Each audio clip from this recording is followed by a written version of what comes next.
आपने अपने आसपास ये देखा होगा कि बहुत सारे लोग आजकल म्यूचुअल फंड इन्वेस्टमेंट की तरफ जा रहे हैं। ऐसा क्यों है?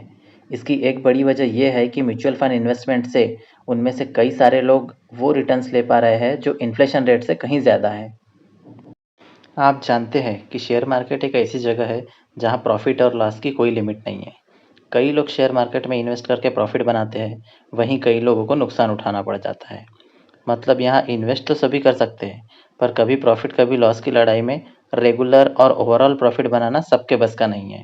इसके लिए आपको बहुत सारा नॉलेज इकट्ठा करना होता है, बहुत सारा एक्सपीरियंस चाहिए होता है, रिस्क मैनेजमेंट का पता होना ज़रूरी है, मार्केट एनालिसिस करना होता है, हमेशा अपडेटेड रहना है और इन सब के लिए बहुत सारा समय देने की ज़रूरत होती है, जो हमारे पास अक्सर नहीं होता है।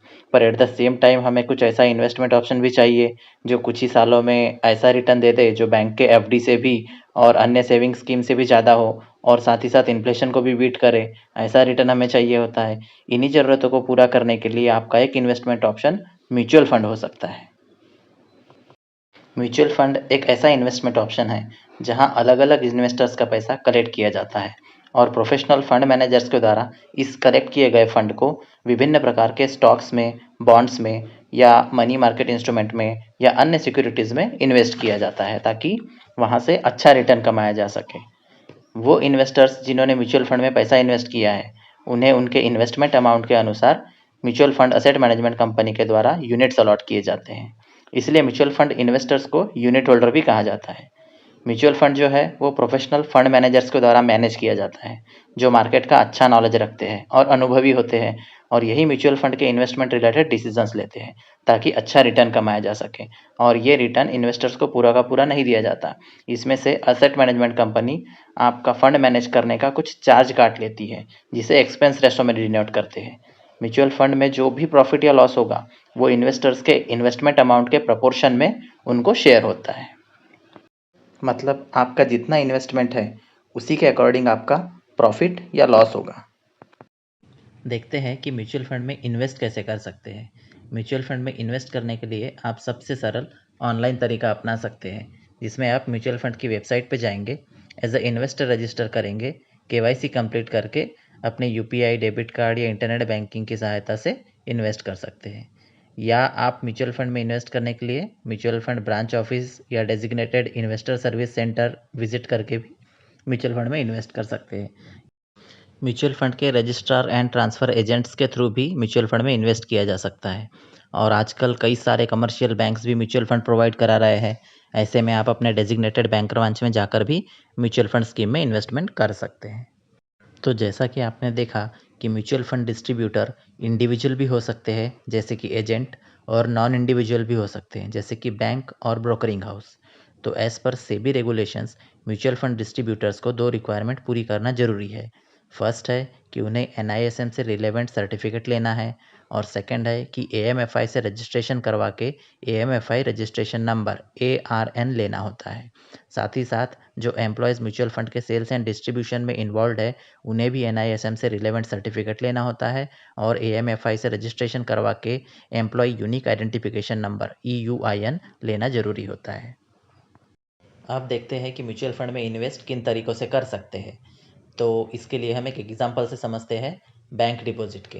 तो जब आपको बैंक में एक ही बार में कुछ अमाउंट इन्वेस्ट करना होता है, तो आप एफडी डिपॉज़िट करवाएँगे, एफडी अकाउंट खुलवाएँगे।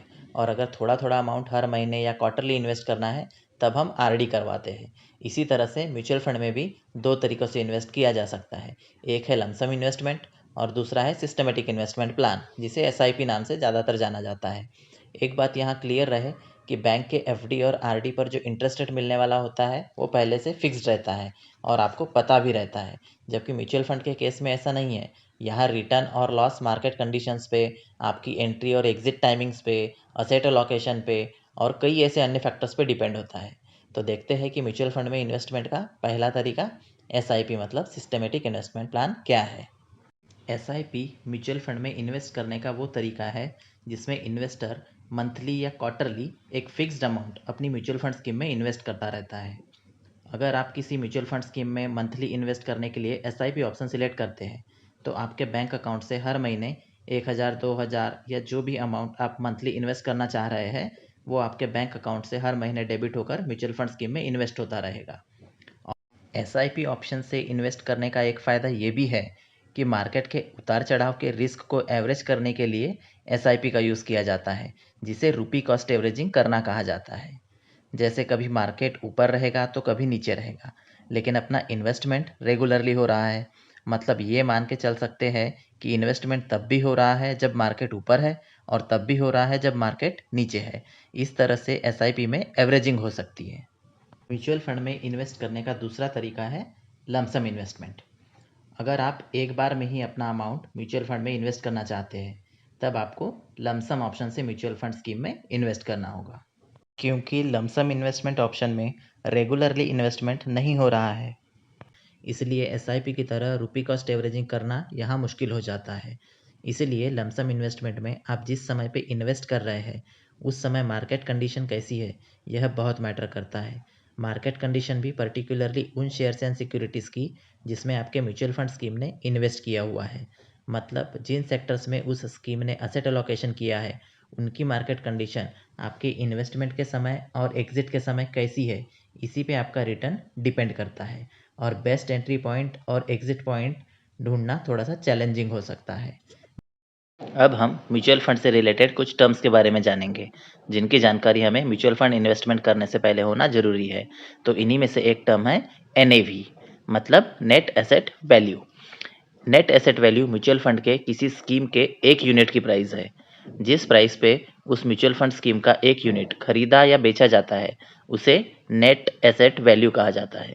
ये वैल्यू डेली चेंज होती है और म्यूचुअल फंड द्वारा इसे डेली पब्लिश भी किया जाता है।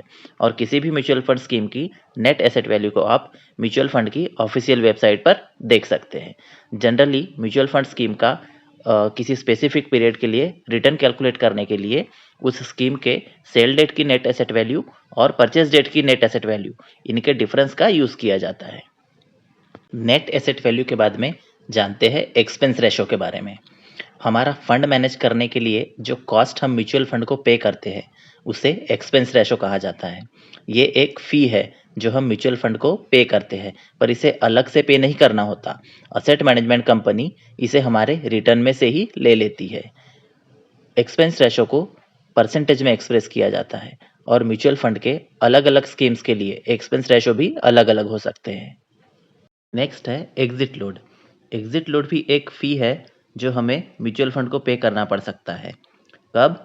जब हम अपने खरीदे गए म्यूचुअल फंड यूनिट्स किसी स्पेसिफाइड समय से पहले ही सेल कर दें, तब हमें एग्जिट लोड पे करना होता है। ज़्यादातर म्यूचुअल फंड स्कीम्स के लिए ये स्पेसिफाइड समय 1 साल का होता है। मतलब अगर आप 1 साल से पहले म्यूचुअल फंड यूनिट सेल कर देते हैं, तभी आपको एग्जिट लोड पे करना होगा, अदरवाइज़ नहीं। एग्जिट लोड का एक पर्पस ये भी होता है कि आपको शॉर्ट टर्म ट्रेडिंग के लिए डिस्करेज करे, ताकि लॉन्ग टर्म इन्वेस्टमेंट से आप अच्छा रिटर्न पा सके। इसके बाद हम देखेंगे ऑफर डॉक्यूमेंट, जिसे स्कीम इंफॉर्मेशन डॉक्यूमेंट भी कहा जाता है। हर म्यूचुअल फंड स्कीम का अपना ऑफर डॉक्यूमेंट होता है, जिसमें पर्टिकुलर म्यूचुअल फंड स्कीम की सभी महत्वपूर्ण जानकारी दी जाती है। इस डॉक्यूमेंट के जरिए म्यूचुअल फंड स्कीम की सभी जानकारी इन्वेस्टर्स को प्रोवाइड कराना म्यूचुअल फंड के लिए मैंडेटरी है। ऑफर डॉक्यूमेंट से आप जान सकते हैं कि वो स्कीम किस नाम से है, वो किस टाइप की स्कीम है, जैसे इक्विटी स्कीम है, डेट स्कीम है या हाइब्रिड स्कीम है।